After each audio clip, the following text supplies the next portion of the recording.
No, suspensorios del cristalino, los ligamentos suspensorios del cristalino y el alveolo, ¿cierto? Y entonces que había una cosa que se llamaba el síndrome de Alport. El síndrome de Alport, que la característica claramente era un paciente que tenía luxación del cristalino, por eso tiene una neurosis facial, tienen hipoacusia dependiendo de la profundidad y pueden llegar a tener un cuadro que es el síndrome riñón-pulmón, ¿sí? Alias Tour-Pasteur, ¿sí? Que el paciente en ese orden de ideas puede tener hemoptisis y hematoma, ¿sí? Listo, eso lo tengo que recordar allí, lo del colágeno tipo 4, para que no se nos olvide. Entonces, tiene colágeno tipo 4. Está constituido por glucosaminoglucanos.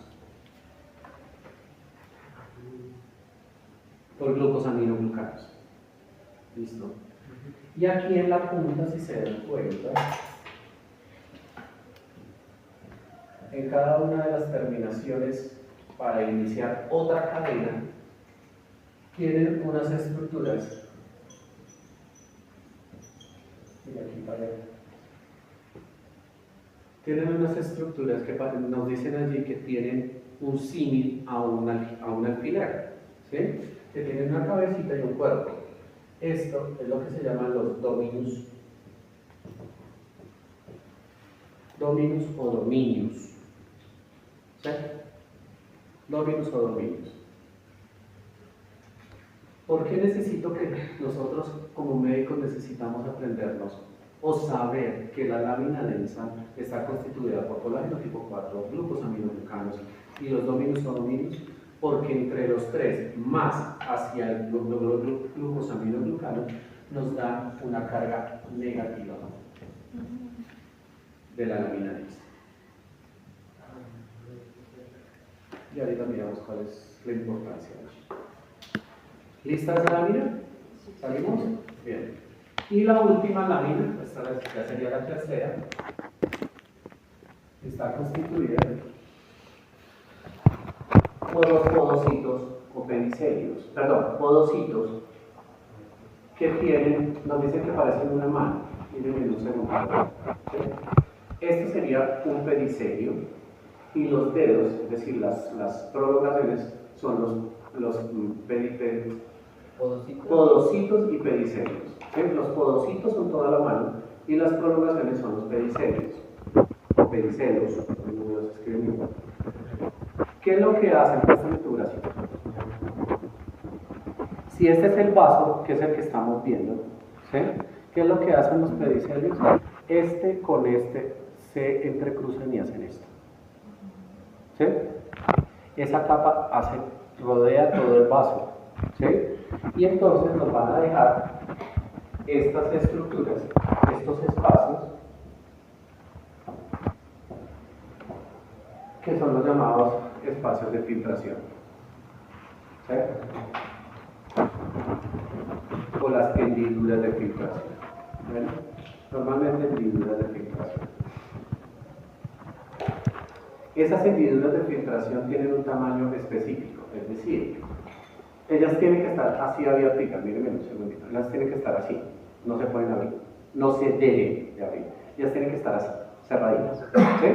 Porque como estamos hablando de hendiduras de filtración es porque ayudan a la filtración, ¿cierto? Es lógico. Y por lo tanto, para que ellas no se abran, existen 5 proteínas, pero las más importantes y que de pronto en un momento dado se hablan en alguna de las patologías son la podocina y la nefrina.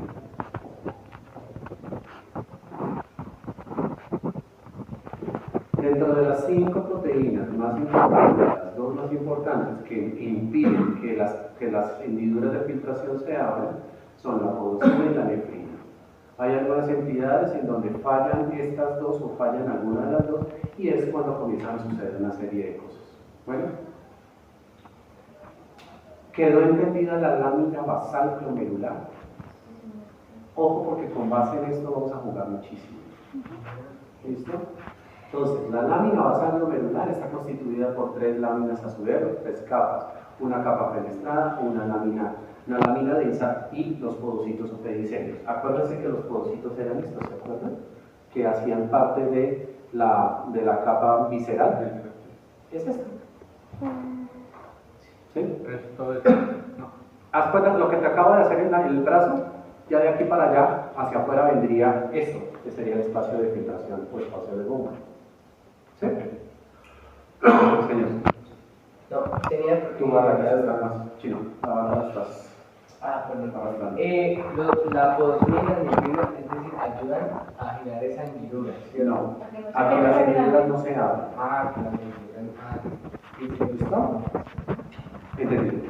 ¿Listo? 2 cositas aquí para que se den cuenta la importancia radical de todo lo que acabamos de decir.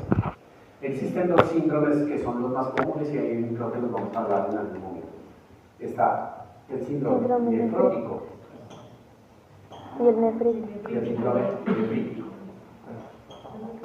Lista las exposiciones. ¿Listo? Ya no. ¿Cómo no, mi tía? El síndrome nefrótico, ¿cuál es la característica sine qua non para decir que el paciente tiene síndrome nefrótico? ¿Que tienen orina qué? Proteinuria y cuerpo Proteinuria. Dejémosla primero, pues proteinuria. Sí, Proteinuria. ¿Sí? ¿Y el síndrome nefrítico? ¿Que tiene en la sangre? Baja concentración glomerular, No. oligomerular, Bueno, pero en la orina, ¿qué tiene? Quítate eso de la boca, por favor. hematitis. Y entonces tiene Hematuria. hematuria. ¿Sí? Estamos hablando de lo grande porque el resto les toca a ustedes, la china. Vamos a ver. Sí, porque después hay una lista de exposiciones. ¿Cómo no? Listo. Miren la importancia de por qué saben todo esto que estamos hablando. ¿Listo? Si el paciente tiene hematuria, ¿dónde, en qué capa está alterada para que el paciente tenga sangre? En la orina. La fenestrada. ¿Sí?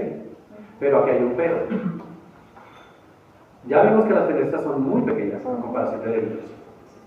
Si llega a haber hematuria, ustedes tienen que definir claramente en el paciente si estamos hablando de una hematuria nefrológica o glomerular o una hematuria urológica. ¿Listo?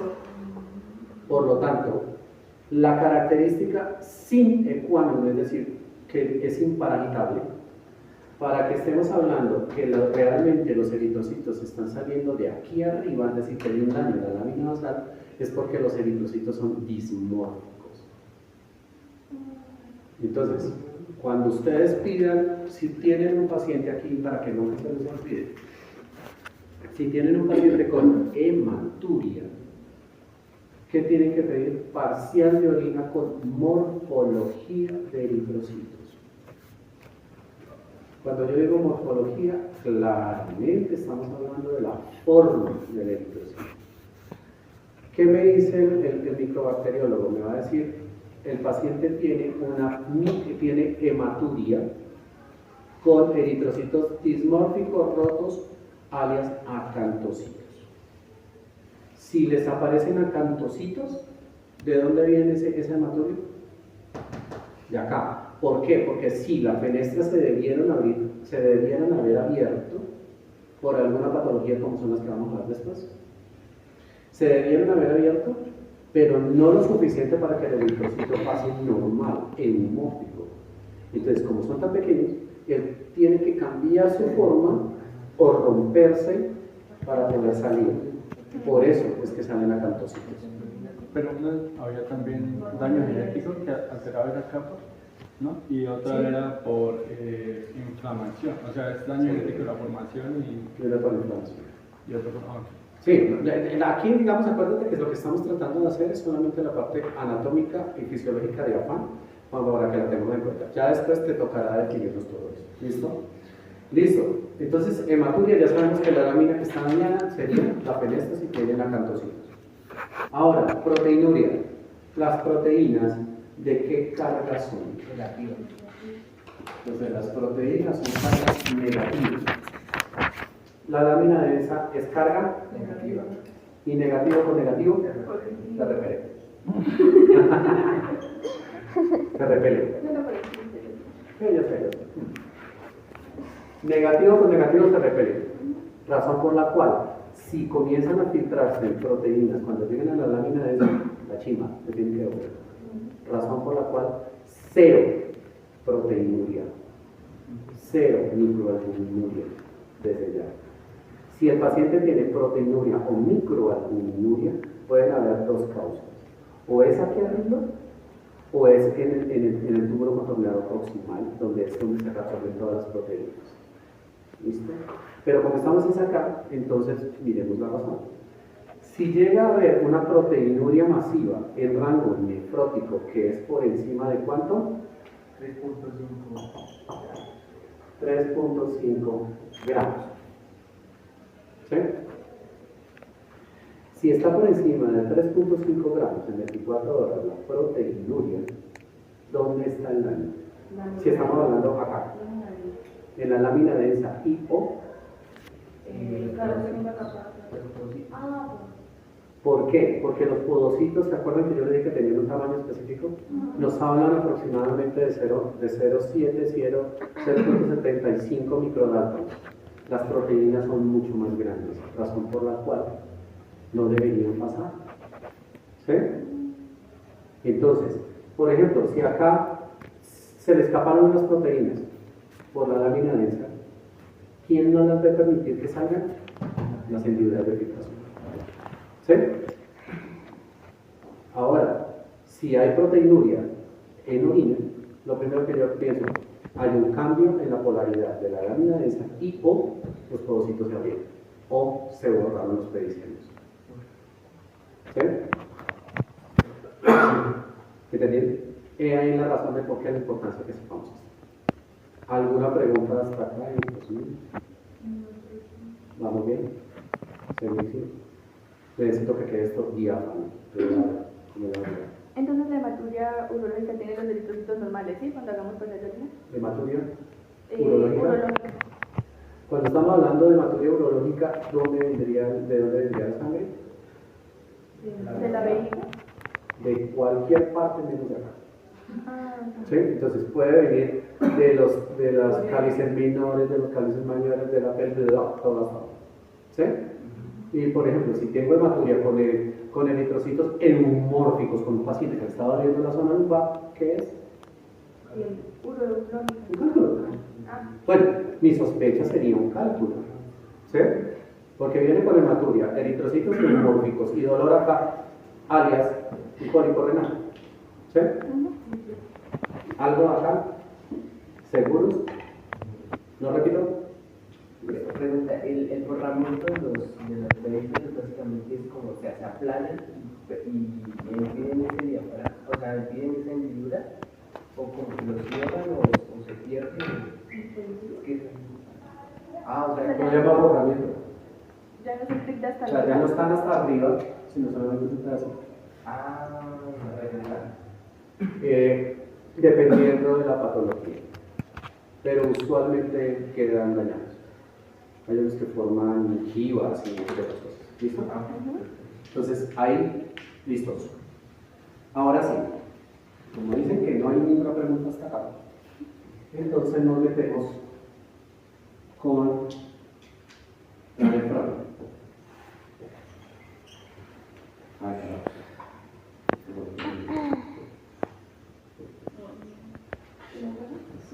Te lo vuelvo a decir.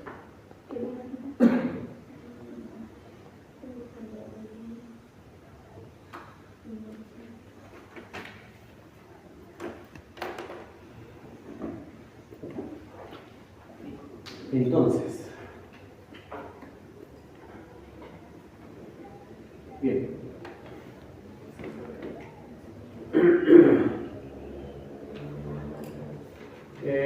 Adri, regálándonos una función del riñón.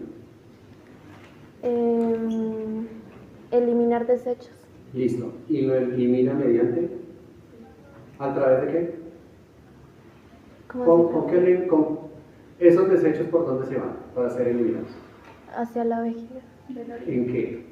¿Mediante qué? ¿Formación de qué? De la orina. Ah, Orina. ¿Listo? para no colocar punto a punto de la formación de la orina, bueno, dijimos que si podemos en un momento dado. Entonces, la función más grande que uno dice, pues lógico, formación de la orina. ¿Sí? ¿Listo? Vale, otra. ¿De ¿Qué? riñón? Solamente acá, riñón. Acuérdate que los dos son físicamente riñón. ¿Qué otra función fuera de formar orina y a través de eliminar los productos de desecho tiene el riñón? No digo el orina, pero balance osmótico. Sigue siendo lo mismo, orina. Balance hidroelectrolítico, Ah, ¿sí? Ácido básico también es orina. ¿Qué otro? Con el calcio. Entonces, ah, produce o forma una sustancia que es la que hace que se capte el calcio hacia el hueso. ¿Cómo se llama esa hormona? Es endocrino, ahí está, calcitriol. Pero para nosotros nos queda la más fácil, que es calcitriol. Pero se llama... No. ¿Cómo se llama el calcitriol? 3,5 y algo así. ¿Qué? Ya de aquí en adelante ya no es algo así. La producción de 1,25 hidroxicolicalciferol. Hidroxicalcitriol. 1,25 hidroxicolicalciferol.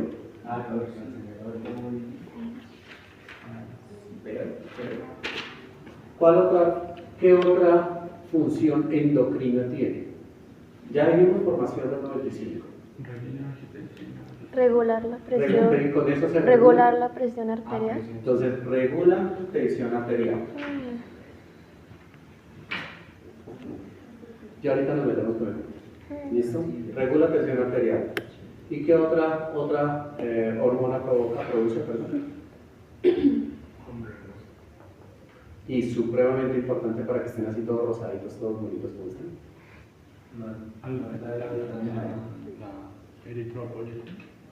Ay, sí, sí, sí. Producción de electrolitos. ¿Listo? ¿A dónde va, Clarito Político? Ese es del aparato yuxtaglomeralar, ¿no? Sí, señor. Hidroxicolicalciferol. 1,25 hidroxicolicalciferol. Listo. Entonces vamos a tocar un par de ellos. ¿Listo? Lo de orina nos queda pendiente. Comencemos con la 1,25. La 1,25 hidroxicolicalciferol. Le ponemos, digamos que, tarea a la hormona. La tarea no está buena.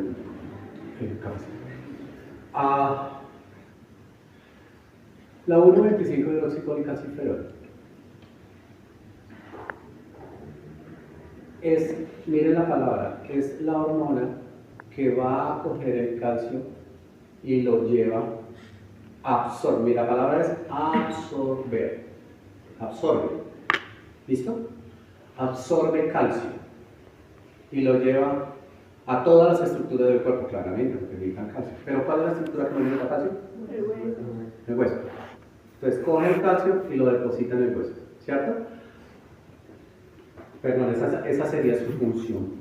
Su función, señor. Tiene que ver algo, o sea, esa función implica determinar la formación de los cálculos renales. Una de las posibilidades. Entonces,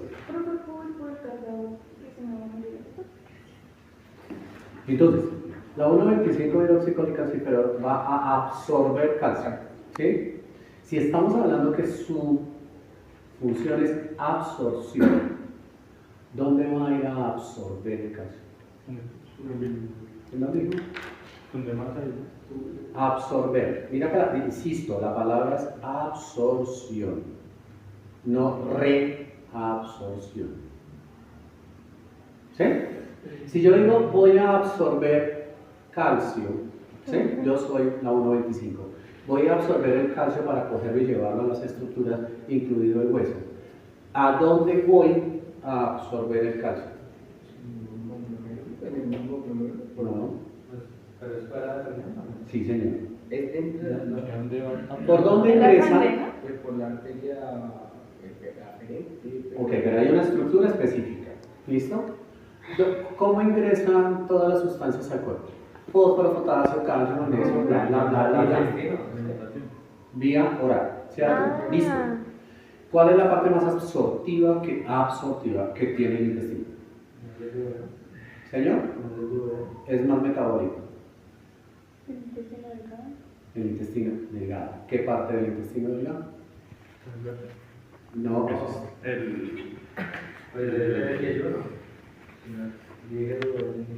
exacto. Entonces, acuérdense que el intestino delgado se divide en dos, el yeyuno e ilion. ¿Sí? ¿Cuál es el que tiene mayor cantidad de células en cepillo? El yeyuno.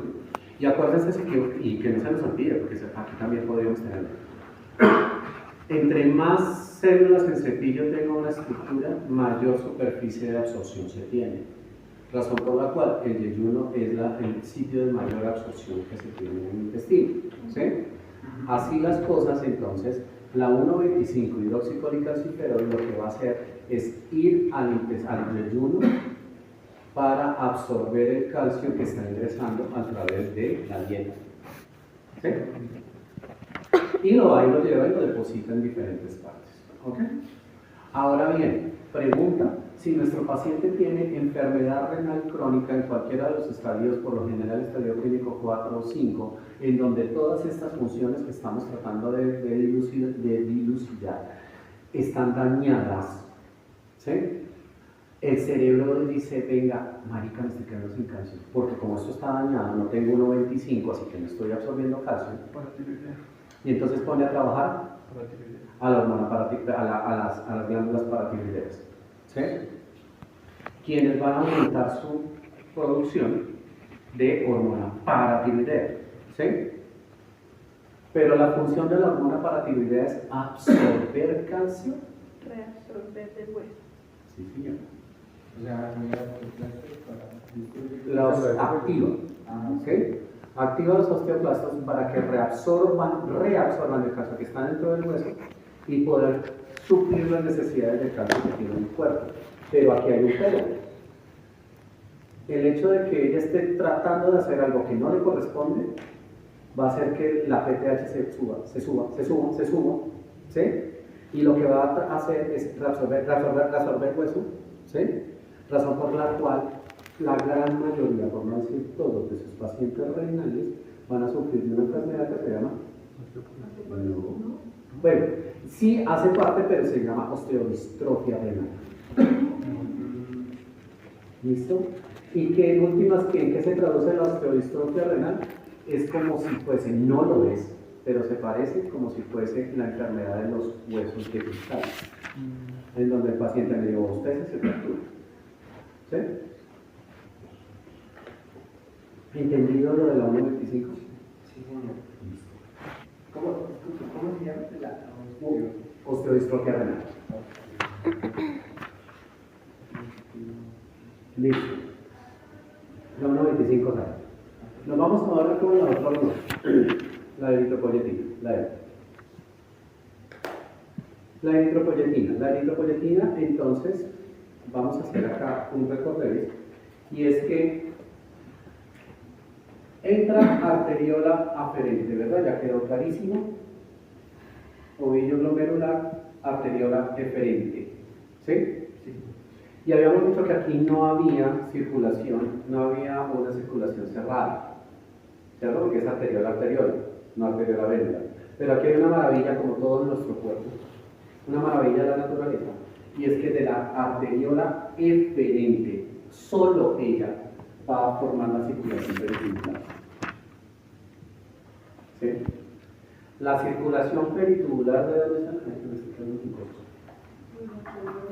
La circulación peritubular sale de la arteriola eferente.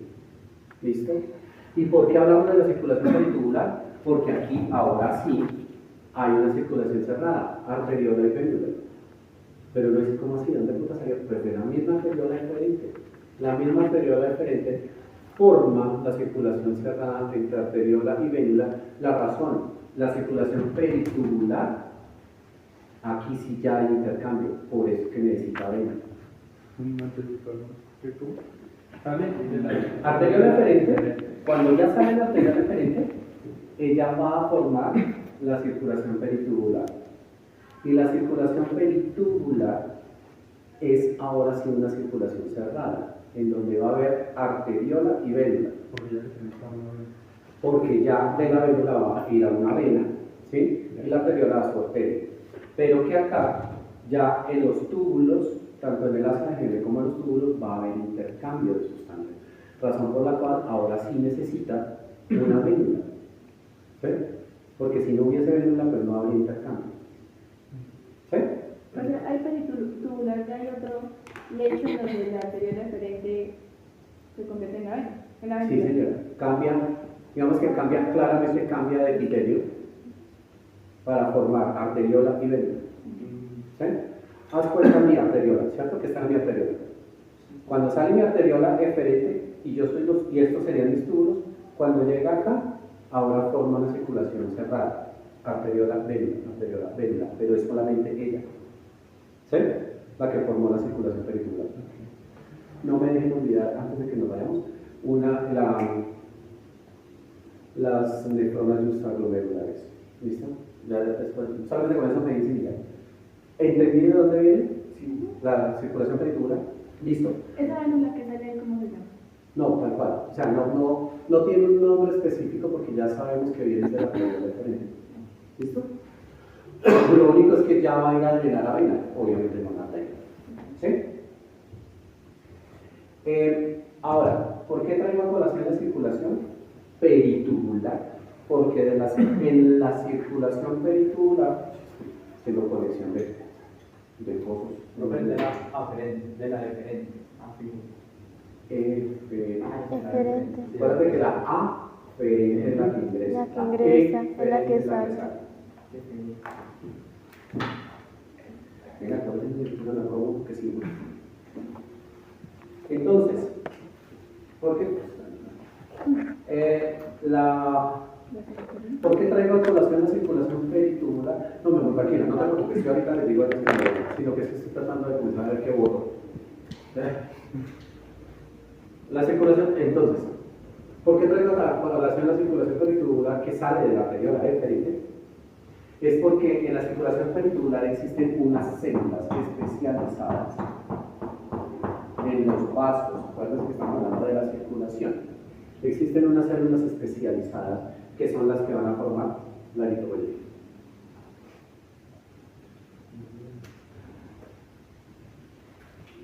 Pregunta: ¿cuándo, en qué momento ustedes consideran que el cuerpo necesita mayor cantidad de sangre? ¿En hemorragia? En una. Listo, lógico, ¿sí? Pero digamos que no sea algo tan correcto, que sea muy lógico. Señor, todos, obviamente, haciendo primero la salvedad, todos en este momento estamos produciendo eritropoyetina y si no estaríamos como papel. ¿Sí? Ahora, la pregunta es: ¿cuándo se necesita mayor cantidad de eritropoyetina para que vaya a la médula ósea y comience a estimular la producción de línea roja? ¿En la menstruación?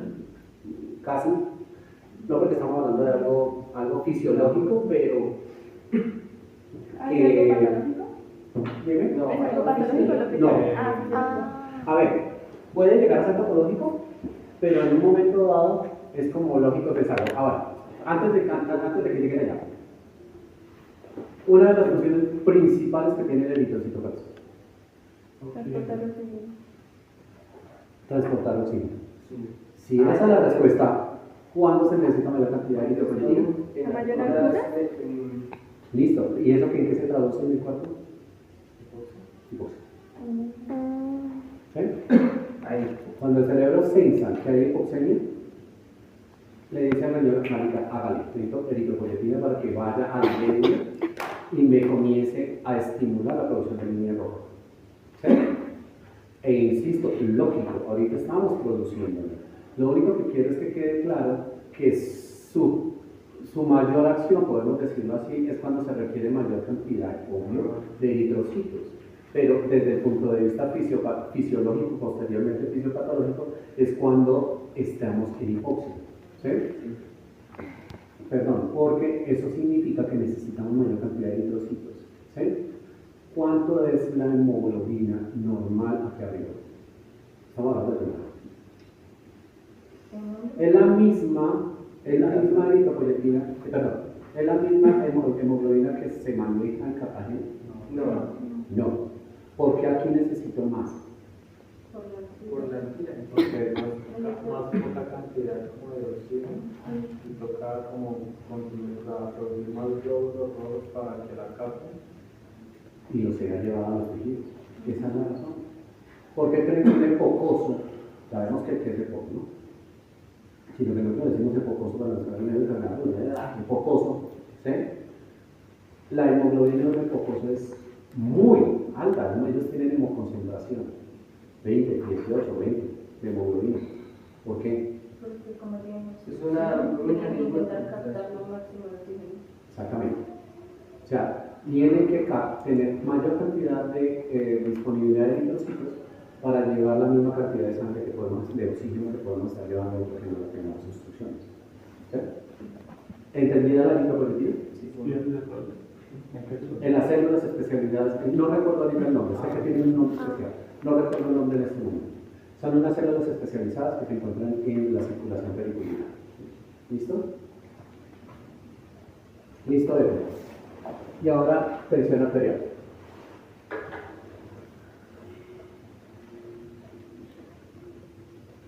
¿Por medio de qué sustancias, eso no, se regula la tensión arterial?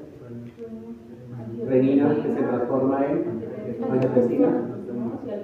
Y pero ya no se transforma, y aldosterona. ¿Listo? Necesito, por favor, que se lean el ciclo de la renina, angiotensina, aldosterona. ¿Listo? Esa es la chimba de la forma como se pone. Pero acá la necesitamos claramente para definir un par de cosas. ¿Listo? ¿Dónde se produce la renina?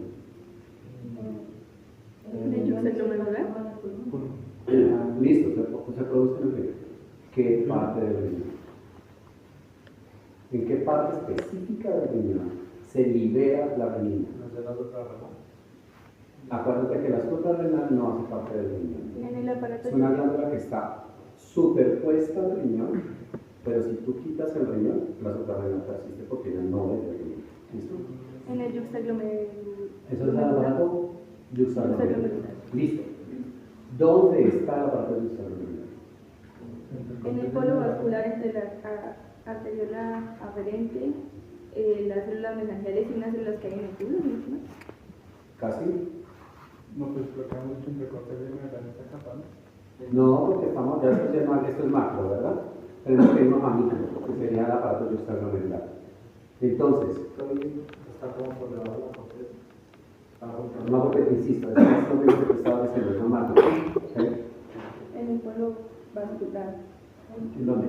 Sí, de polo vascular. Es un grupo, ¿no? De 3 células, las mesangiales, un epitelio específico de la arteriola aferente, si no estoy mal, y otras células, pero no me acuerdo cuáles. Listo. Lo que yo necesito es que aquí traigan a colación todo lo que ustedes aprendieron de básicas. Obviamente se lo vieron en básicas, estoy seguro. ¿Sí? Pero acá insisto claramente, seguimos insistiendo, a que aquí ya es la parte práctica. ¿Listo? Entonces, el aparato yuxtaglomerular se encuentra localizado entre las dos arteriolas. Acá.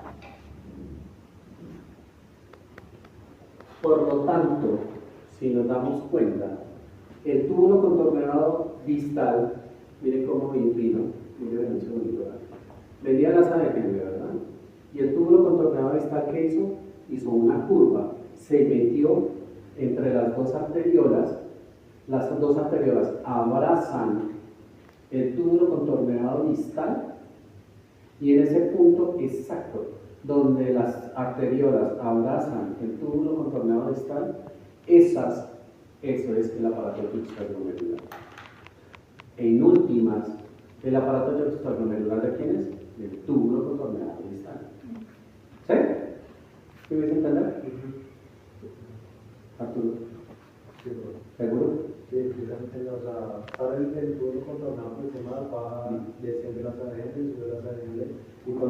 desarrolla y se une, digamos que se pega a esa porción de la médula, ahí está el aparato juxtaglomerular. Sí. Entonces, si por ejemplo este era el túbulo contorneado distal, por ejemplo, que si este es el túbulo contorneado proximal, él viene subiendo por frente mío, como estoy desde el glomérulo, y yo abrazo con mis dos arteriolas. Abrazo el túbulo, aquí, en este preciso momento, es donde las células del túbulo contorneado distal se transforman y forman el aparato juxtaglomerular. Y después siguen como túbulo contorneado distal. Es solamente esta parte en la que se llama el aparato juxtaglomerular. ¿Listo?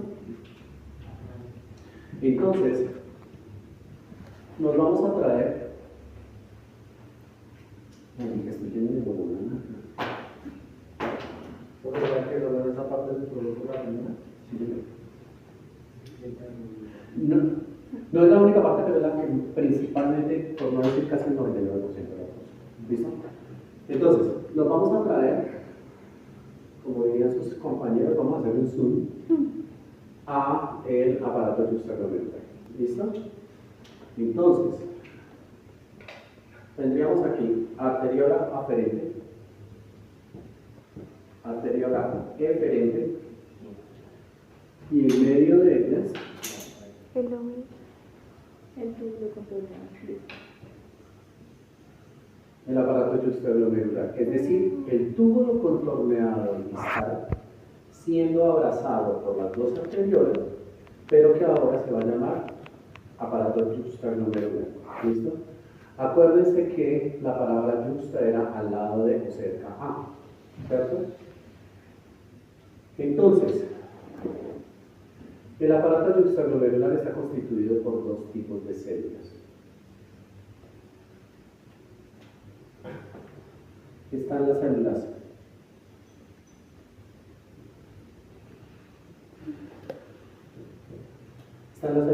juxtaglomerulares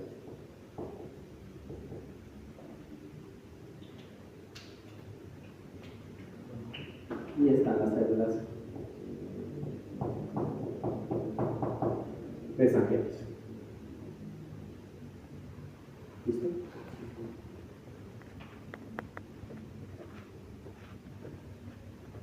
Si nos damos cuenta, en el dibujo estoy tratando de hacerlo lo más congruente posible. Las células juxtaglomerulares están más adosadas hacia la arteriola aferente, ¿sí? Están más conglomeradas. Hay mayor cantidad hacia la arteriola aferente. ¿Listo? Que hacia la arteriola eferente.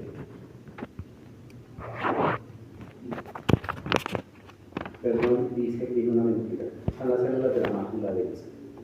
Es que dije células mesangiales, ¿sí? Puede ser que las mesangiales son las que pegan en el medio del medio, ¿sí? Entonces, Pero no bien también. No bien. sí, pero estarían por acá. Hacia afuera. Son las que pegan las arterias, ¿de acuerdo? Pero enfoquémonos en esto, ¿vale? Para que no nos perdamos. Entonces, las células de la mácula densa.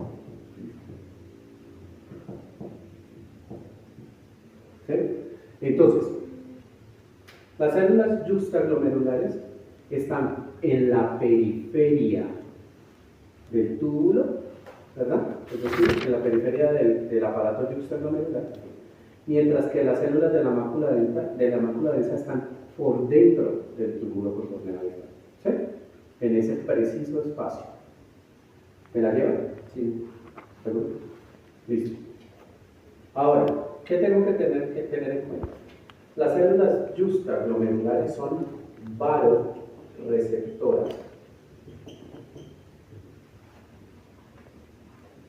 mientras que las células de la mácula densa son quimioreceptoras.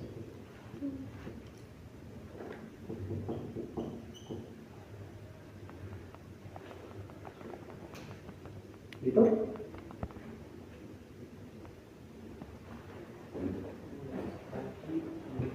Entonces, si yo digo que una célula es varoreceptora, ¿qué sensan? ¿Qué sienten? presiones. ¿Listo? Por eso se llaman varoreceptoras, porque ellas sensan presión. Y las quimioreceptoras, cambios químicos. ¿Listo? Bien. ¿Por qué están más adosadas hacia la arteriola aferente? Porque ellas lo que van a sensar es los cambios de presión que tenga la arteriola. ¿Sí? ¿Mira ya? Sí. Listo. Y entonces pongámonos un caso clínico. Para que, perdón. Hacia la arteriola. Acuérdate que la aferente es la que entra.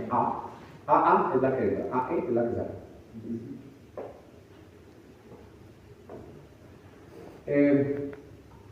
Nos llega un paciente con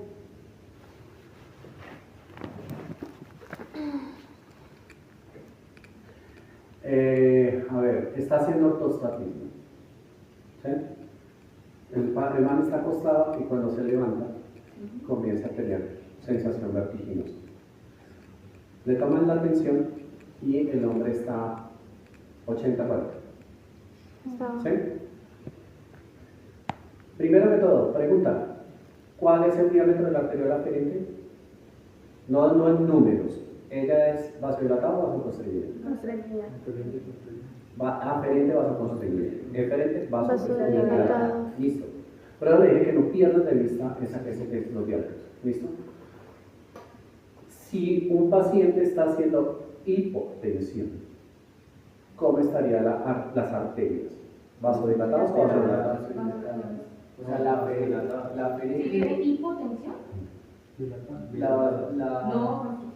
la aferente debería estar vasodilatada, ¿no? Pues por compensación estaría construida, pero constreñida, ¿no? Pero se supone que si está ahí, pues porque yo siento que si está ahí, estaría Sí. Cuando hay hipotensión es porque la arteriola está abierta. ¿Sí? Cuando está hipertenso, se llama hipertenso, está tensa la arteriola. ¿Sí? Entonces imagínense que este hombre está con hipotensión. Pongamos que es una mujer para que nos quede un poquito más fácil de un sangrado. Esta niña viene con metrorragias. ¿Sí? ¿Metrorragia qué es? Es un sangrado excesivo transvaginal que no tiene nada que ver con las menstruaciones. ¿Sí? Entonces esta niña viene con una metrorragia. ¿Sí? Cuando llega esta mujer, ¿cómo considerarían que está esta mujer físicamente? La piel, ¿cómo estaría? Si viene con una anemia ya moderada severa. Vendría pálida, ¿cierto? ¿Por qué está pálida? ¿Por qué consideramos, señor? Bueno, también, o sea, desde ese punto. No, en general. Porque no tiene suficiente oxígeno y... Bueno, no aguanta, pero ¿por qué está pálida? La sangre se dirige a los órganos más internos, ¿no? Y la periferia se empieza a palidecer.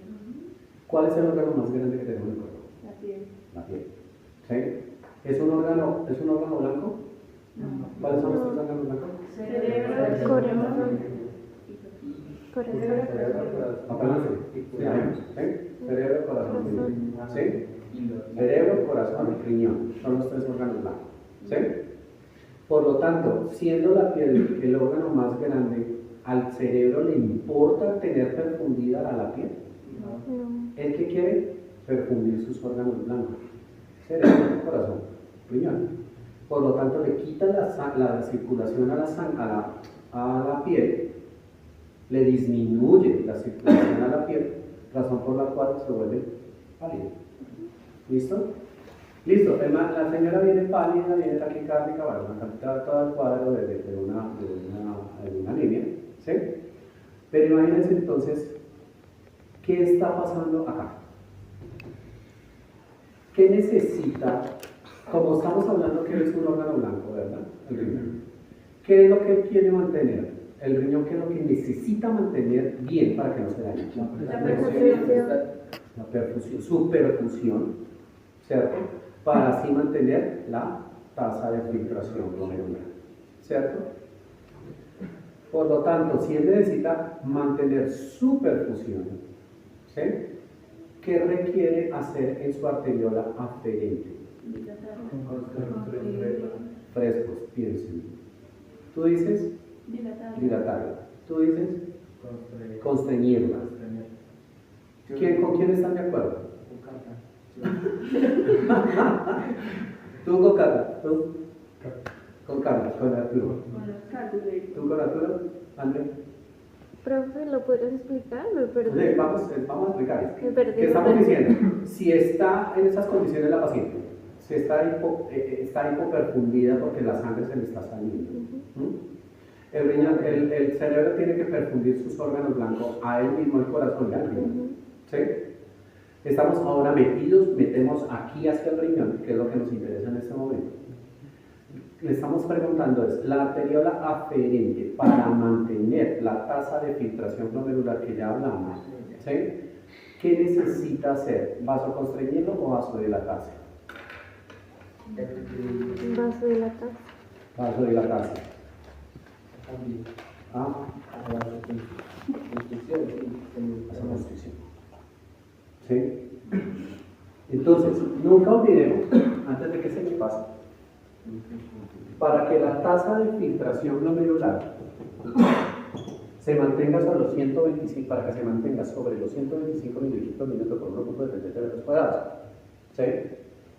Para que se mantenga así, el cuerpo tiene que cumplir 3 máximas. Primera, bueno, un par de máximas. Primera, 1, son 2. La tensión arterial media no puede estar por debajo de 80 milímetros de mercurio.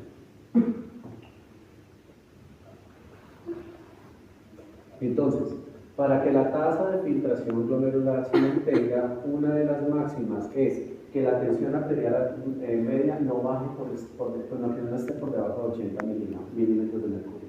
¿Sí? Y 2, que la cantidad de sangre que le está llegando al tejido se mantenga siempre constante. ¿Sí? Por lo tanto, siempre tiene que mantenerse una presión estándar, pongámoslo así.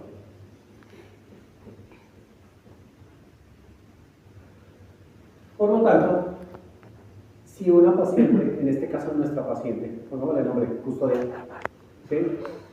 Si custodia, pues que le toca colocar nombres diferentes. Nombre de cartulina.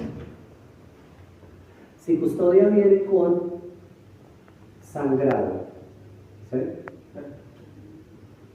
¿Qué está perdiendo? Listo, pero lo estás viendo ya desde adentro. ¿Qué está perdiendo realmente? Volumen, ¿cierto? Está perdiendo volumen. Si pierde volumen, cuando yo digo que la paciente está haciendo hipovolemia, ¿qué es la volemia? ¿Dónde está la volemia? En todos los vasos. Entonces, en últimas, ¿qué es la volemia? Poner la cantidad que bombea el corazón a los... Ok, pero listo, es cierto. Pero si yo digo, el paciente está hipovolémico, ¿qué es lo que estoy diciendo que se disminuyó? La sangre disponible para perfundir el tejido. La cantidad de sangre. ¿Sí? Por lo tanto, ¿dónde está la volemia? Dentro de los vasos. Perdóname, pero es que no estoy haciendo así. Ahora vi un meme que me pareció muy chistoso. Habían como 5 mujeres jóvenes y un señor como de unos 80 años en la mitad, ¿no? Le están tomando una foto y todas, ¿qué? Y el man haciendo así. Y dice, cuando el hombre, cuando no están contextualizados. Entonces, la volemia, ¿dónde tiene que estar? Dentro del vaso, ¿cierto? Listo. Entonces, esta mujer que está haciendo una hipovolemia, ¿cierto? Si hay una hipovolemia, para que se mantenga la perfusión sobre el riñón, ¿qué tiene que hacer la arteriola aferente? Vasoconstreñirse más. Porque acuérdense que ella es vasoconstreñida, ¿cierto? ¿Quién está sensando ese cambio de presión? Las células juxtaglomerulares, ¿cierto? porque ya dijimos que ellas eran vasoreceptoras. En ese orden de ideas, las células vasoreceptoras son las que sensan esos cambios de presión. ¿Sí? Si ellas sensan que hay una vasoconstricción mayor, ¿qué va a liberar? Renina. ¿Sí? ¿Para qué la renina? ¿Qué hace la renina? ¿Vasodilata o vasoconstriñe? Vasoconstriñe. ¿Sí? ¿Y por qué quiere vasoconstriñir? Porque es menos volumen y necesita mejorar presión para llevarla a los tejidos. ¿Cierto? Listo. Esta renina se convierte en angiotensina. ¿Y esta es? Las últimas, aldosterona. ¿Sí? Entonces, la renina se convierte en angiotensina. Que la angiotensina nos va a provocar vasoconstricción. ¿Cierto? ¿Y la aldosterona está encargada de qué? ¿Qué? Sodio.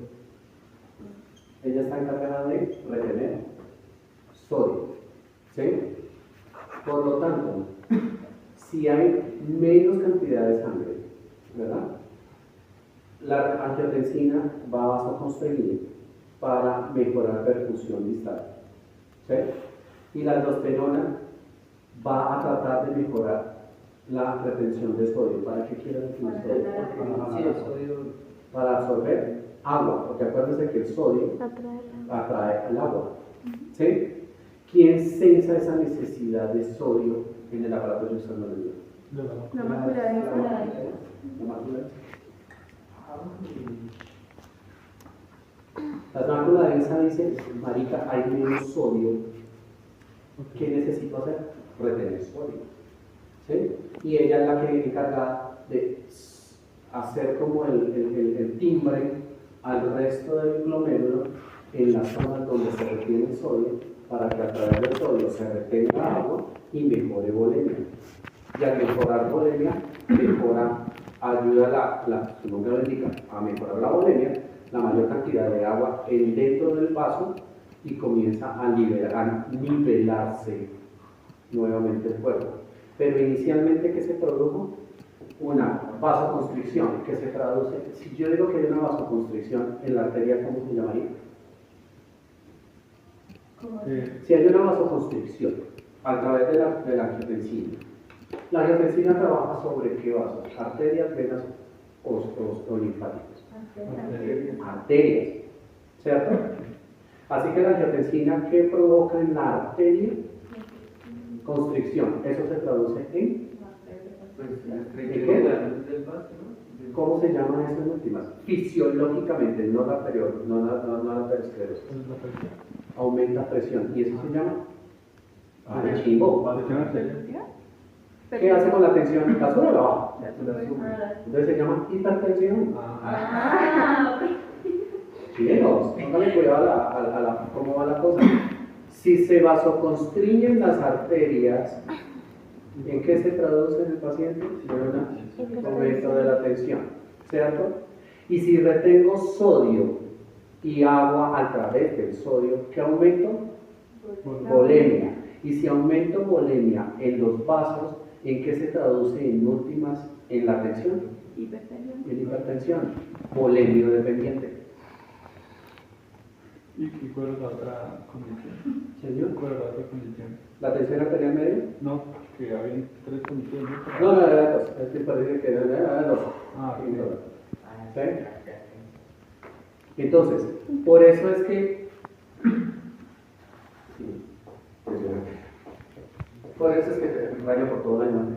Por eso es que el riñón, o esta es la forma por medio de la cual el riñón es el órgano que nos va a regular la tensión arterial mediante la liberación de renina, que se traduce en angiotensina y está en aldosterona. ¿Sí? ¿Acorde? Profe, nos abrió los ojos. Mire, en ocasiones cuando hablamos de esto, sí, yo sé que en muchas oportunidades me lo han dicho, y me retrotraen ustedes cuando yo estaba allá, ¿sí? Y cuando me hacían la explicación, dije, marica, eso. Sí. ¿Sí? Y entonces como que me daban más ganas de seguir entendiendo.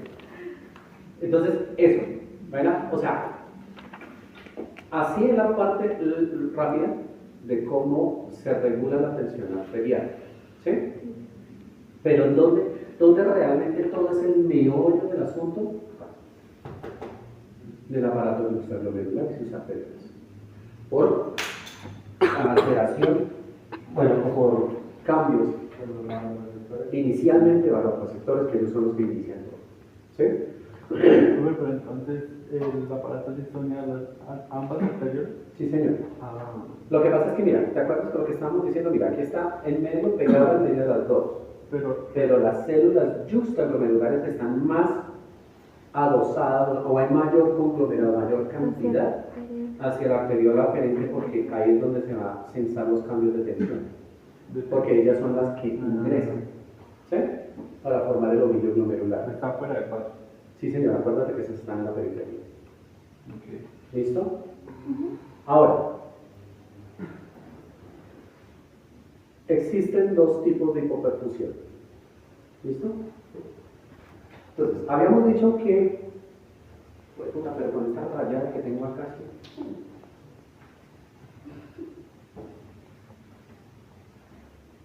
Habíamos quedado entonces que la arteriola, por donde ingresa la sangre, arteriola aferente, ¿de acuerdo? Viene para acá. Por lo tanto, cuando estamos hablando de una hipoperfusión, una disminución de volemia, estamos hablando de una hipovolemia, ¿cierto? La hipovolemia puede ser de dos clases. Perdón. La hipovolemia en últimas, ¿en qué se traduce? Hacia el riñón, hacia el glomérulo, de que estamos en lo chiquito. ¿Sí? La hipovolemia, ¿en qué se traduce hacia el riñón? Menos sangre arbitraria. Inicialmente, menos sangre. Trataba de explicar. ¿Sí? Entonces, si hay menos sangre hacia el riñón, ¿cómo se siente? ¿Bien perfundido o está mal perfundido? Mal perfundido. Mal perfundido. Entonces estamos hablando que la hipovolemia se traduce en hipoperfusión. ¿Cierto? Hipoperfusión. Eso nunca lo podemos olvidar. La hipovolemia se nos traduce en hipoperfusión en todos los órganos. ¿Sí? Pero en este caso, el que me interesa claramente, estamos explicando, es el riñón. ¿Listo? Por lo tanto, la hipoperfusión se me divide en dos tipos. En una hipoperfusión real o verdadera, o en una hipoperfusión efectiva.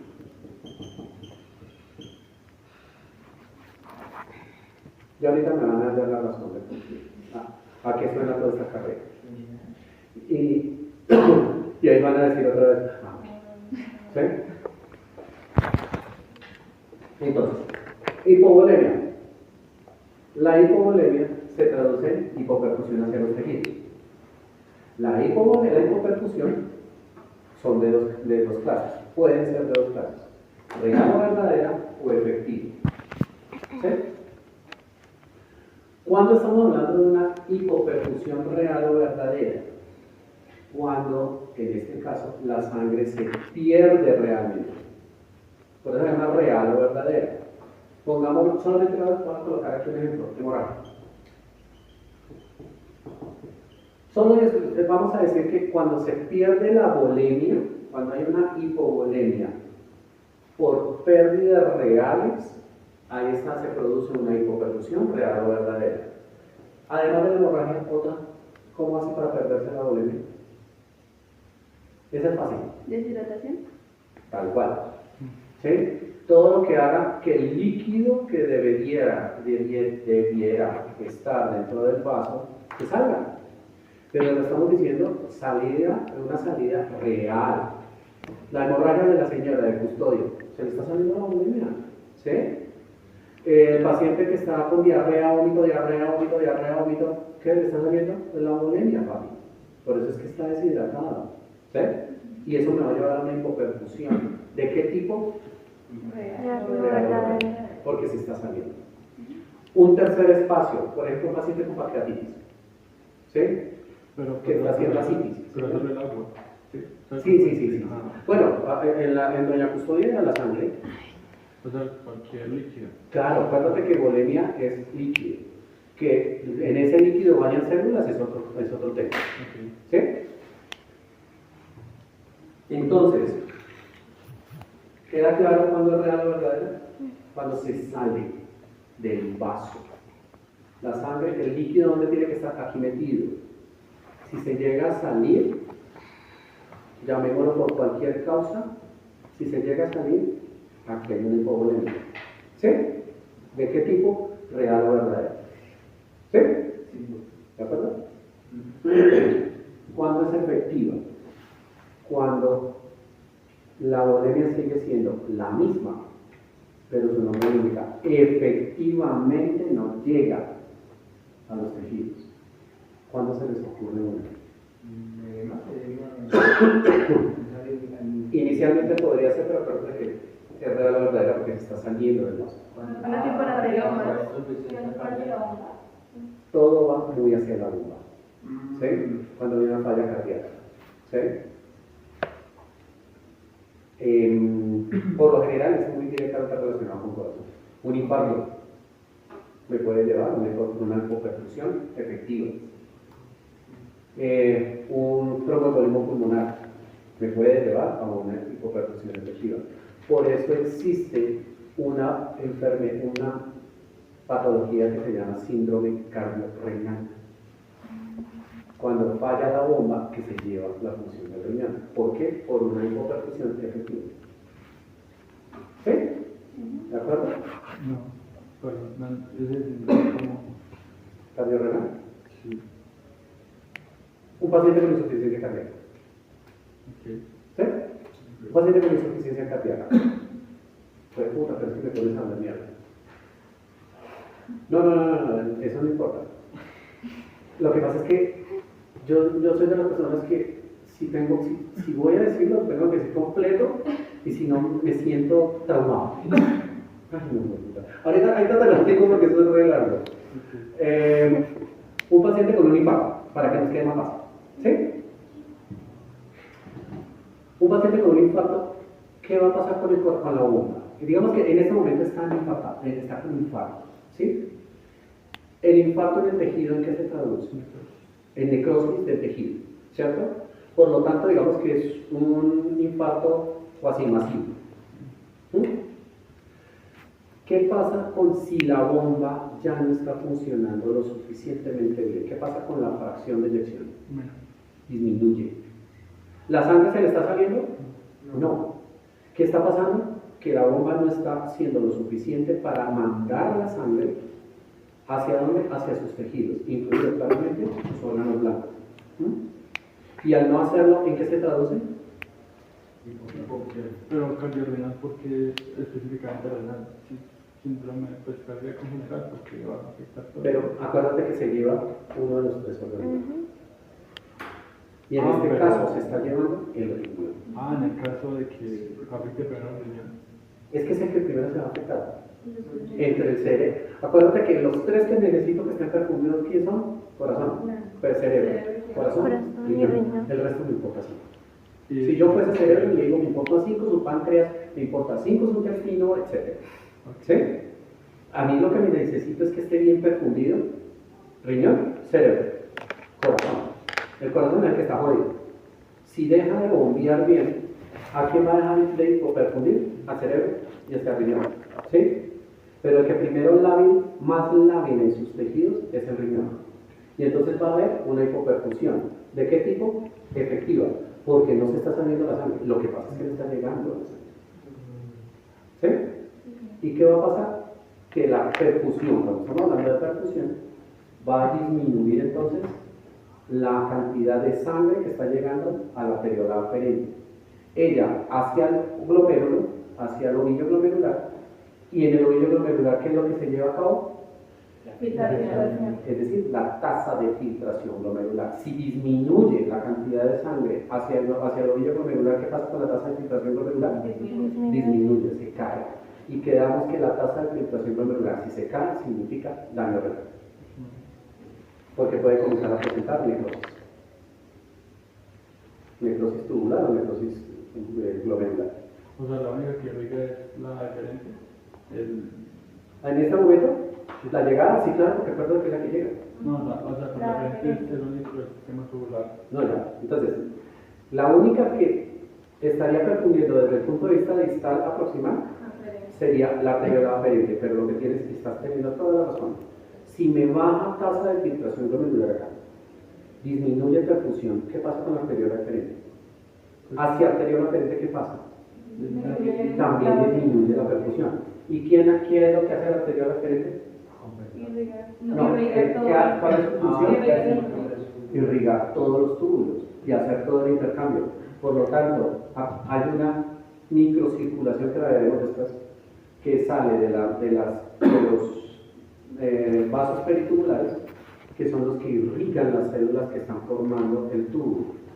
Y si no le llega irrigación a las células del túbulo, ¿qué pasa? ¿Qué pasa con las células? Mueren.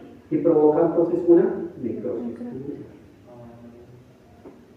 ¿Y qué pasó? Se llevó la función de vida. ¿Sí? Por eso se llama síndrome cardiovascular. Y pues así en todas el resto, fallas cardíacas, suficiencia valvular, bla, bla, bla. ¿Entendida entonces la hipoperfusión? Regada verdadera y la efectiva. ¿Preguntas? Profesor, yo tengo una pregunta, es que viendo de la insuficiencia renal prerrenal, de los que nos han asesinado, dice que también hay una hipoperfusión por una constricción de la arteria eferente. Sí. No, aferente. Aferente. Siempre es antes. ¿Correcto? Siempre es antes. Pero vasoconstricción, ella siempre está constreñida, ¿no? Pero acuérdate que si te dicen que hay una vasoconstricción de la arteria aferente, ya sabes perfectamente que es superior a la vasoconstricción que ella tenía. Ah, ok. O sea, sí está en la información, sí, porque Sí. ya digamos por utilizar los AINES, disminuyen las prostaglandinas y disminuye la vasodilatación, se vasoconstriye y ya no hay irrigación. ¿Sí? Por eso los AINES son nefrotóxicos. Y por eso no debemos dejar que los pacientes se hagan lo que no tengan ganas. Pero nuestra función es decirle, no se jate esa mierda, mágica que se va a poner los riñones. Ay, no, es que tengo dolor de la uña. Tráguese esa mierda. Igual lo espero en la unidad, va a dializar. No, es que haya una vasoconstricción aún mayor y que no haya riego sanguíneo. ¿Qué pasa? Al número. ¿Eso te ha captado? Lo del polo totalmente contrario a la hipoperfusión que estamos viendo, pero acá de los aires. ¿Sí? No. ¿Qué pasa si tú tienes una arteriola aferente vasoconstreñida y después ese vasoconstriñe más? ¿Qué pasa acá? Se llama hipoperfusión por constricción. Efectiva. Date cuenta que aquí sería de dos medidas, o químico sería efectivo porque no se está saliendo. O sea, puede no llegar No llega. o por constricción excesiva. En ese caso, constricción excesiva. ¿Sí? O porque no llega. ¿Sí? Adri, ¿su merced la lleva? ¿La estás llevando? ¿Segura? Sí, ya Es que te estoy. veo con cara de inseguridad. ¿La estás llevando? Acuérdate.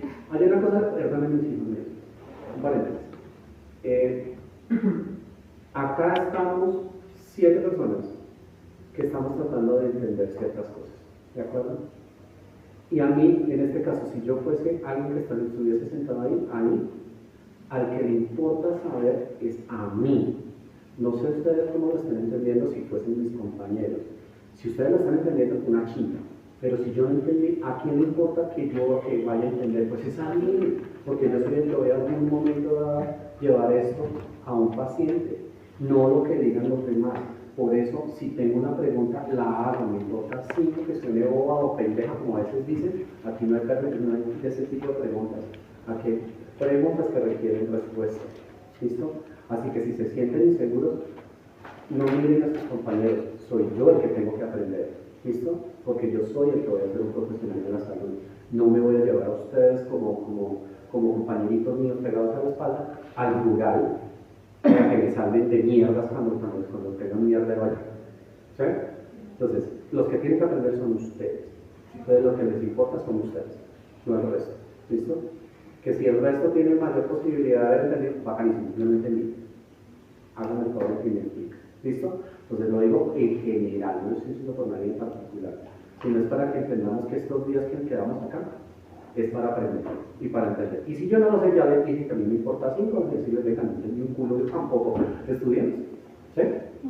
¿Listo? ¿Entendido esto? Sí. ¿Cómo se regula la tensión arterial? Y la razón de por qué se libera la renina que tensión arterial. ¿Listo?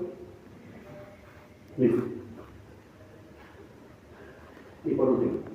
Doctor, una pregunta. Cuando, por ejemplo, se pierde un riñón, no hay daño funcional de un riñón, en el otro riñón se genera, digamos, o sea, se generan masas de glomerulares para que controlen la presión, o qué pasa ahí, o ya no hay tanta regulación. Ellos hacen una hipertrofia funcional.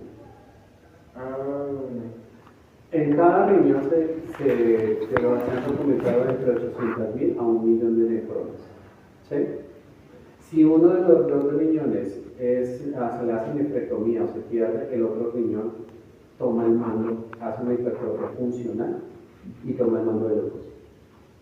Por eso es que existen personas, ustedes van a ver, hay personas que viven con un solo riñón y ni siquiera saben. No, pero sin más riesgo de que alguien tenga una enfermedad renal crónica, porque sería una alteración anatómica como causa de su enfermedad renal. Entonces, yo he escuchado que también cuando, digamos, en esos casos de falla de riñón trasplantado, que fallan los dos riñones, creo que es el peritoneal, como hacer un apoyo de filtración. No es eso. No, no es que no sea cierto, lo que pasa es que es uno de los dos tipos de diálisis que existen. Diálisis peritoneal y hemodiálisis. ¿Sí? Que si fallan los dos riñones, yo puedo entrar a este paciente, necesito entrar a este paciente a diálisis. ¿Sí? Y cuando yo le propongo diálisis al paciente, le puedo proponer por hemodiálisis, que es a través de la sangre supralítica, o diálisis peritoneal, que es a través del peritoneo. Lo que pasa es que la membrana peritoneal tiene un sistema muy parecido a la lámina basal glomerular, ¿sí? Cuando lo utilizamos en ese sentido. Y como se está utilizando con sustancias glucosadas con alto valor, con alta concentración de esos grupos, entonces la lámina, esta fuerza de la lámina, el peritoneo, yo le entro el líquido por acá, y como tiene muchísima circulación y tiene fenestras, entonces lo que va a hacer es el intercambio de sustancias de la sangre hacia el líquido, boto el líquido y me quedo ya con la sangre líquida. Eso es a cortas y muchas, es lo que significa una diálisis peritoneal. Profe, una pregunta. ¿Cuando un paciente empieza con diálisis ya es de por vida o es...?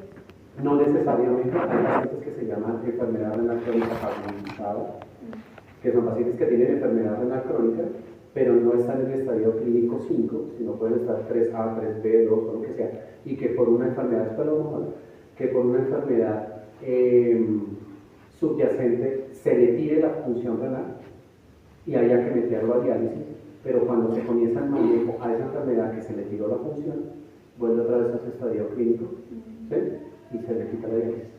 Pero cuando es enfermedad renal crónica, estadio clínico 5, de por vida. ¿Listo? Ahora, por última cosita. Entonces, habíamos quedado que existen dos tipos de nefronas, ¿verdad? Están las nefronas corticales y las juxtaglomerulares.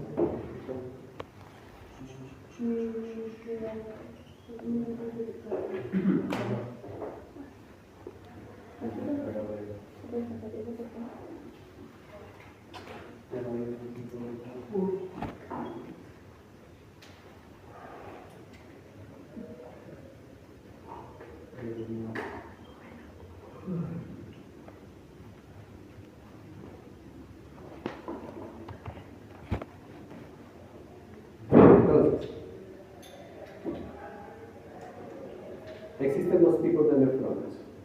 Las nefronas juxtaglomerulares y las corticales. Nos dicen que las corticales son el 80% aproximadamente de todas las nefronas y las restantes son juxtaglomerulares. Existen un par de diferencias entre unas y otras. La primera diferencia que estamos viendo aquí en el dibujo es que las nefronas juxtaglomerulares, miren dónde llegan las ANGL. El ANGL llega casi hasta el vértice de la pirámide, ¿sí? Llega hasta el fondo, ¿verdad? Mientras que las corticales no alcanzan a llegar casi ni a la mitad de la pirámide. Primera diferencia. Segunda diferencia es que los vasos peritubulares de las juxtaglomerulares son vasos rectos y sus comunicantes son rectos. ¿Han escuchado la basa recta? La basa vasoil. La basa, bueno, cada vez se escuchan esos dos, están hablando de ellos. ¿Sí? Los vasos rectos. Entonces, rectos. ¿Listo? Mientras que los vasos peritubulares de las corticales son aberrantes, no tienen forma. ¿Listo? ¿Por dónde es que llega la nefrona? Hasta el vértice de la pirámide. De la juxtaglomerulares, ¿cómo digo que son? Los vasos son rectos con comunicantes rectos. Y las corticales son aberrantes, no tienen forma. ¿Listo? ¿Y para qué me sirve saber como médico esto? Porque las células nefronas juxtaglomerulares concentran la orina, mientras que las corticales diluyen la orina.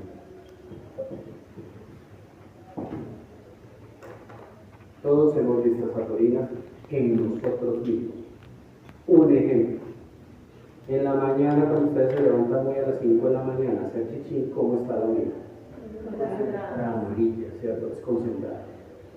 En el transcurrir del día, cuando han tomado líquido, al mediodía, ¿cómo está su orina? Transparente. No es que necesariamente, están concentradas, solamente están utilizando las líneas normales. Está en el día, no, solamente está utilizando las corticales. No, ambas trabajan a la par. ¿Sí? Pero si estamos hablando de formación de orina, la función de las juxtaglomerulares son concentrar. La función de las corticales es diluir. Si llegamos en algún momento a hablar de formación de la orina, entenderíamos por qué. ¿Cuál es la razón del por qué estas concentran y por qué estas diluyen? Muy atrás, amor. ¿Perdona? Muy así por encima, ¿por qué? Por el tamaño, por lo general. Aquí, si estamos hablando de dilución y concentración, por el tamaño de la sangre. ¿El tamaño de qué? El tamaño, la longitud de las Solo que van a volver a repetir, tanto peritubulares conectantes en corticales son aberrantes, ¿sí? Es decir, los vasos. ¿Listos? ¿Entendidísimo? ¿Alguna pregunta hasta acá? ¿Se les olvidará lo de la hipoperfusión real, verdadera o efectiva? No, toca repetirlo todos los días. Ustedes lo retiran en su casita, porque me acaban de decir que entendieron. ¿Listo? Entonces, yo hasta aquí llego. ¿Listo? Ya desde mañana entonces comenzamos por favor con las presentaciones. ¿Listo? Muchas gracias por la explicación. Y por la paciencia. Paciencia es lo que me sobra. Buena pedagogía. Sí. Se va. Profe, vuélvase decano. No,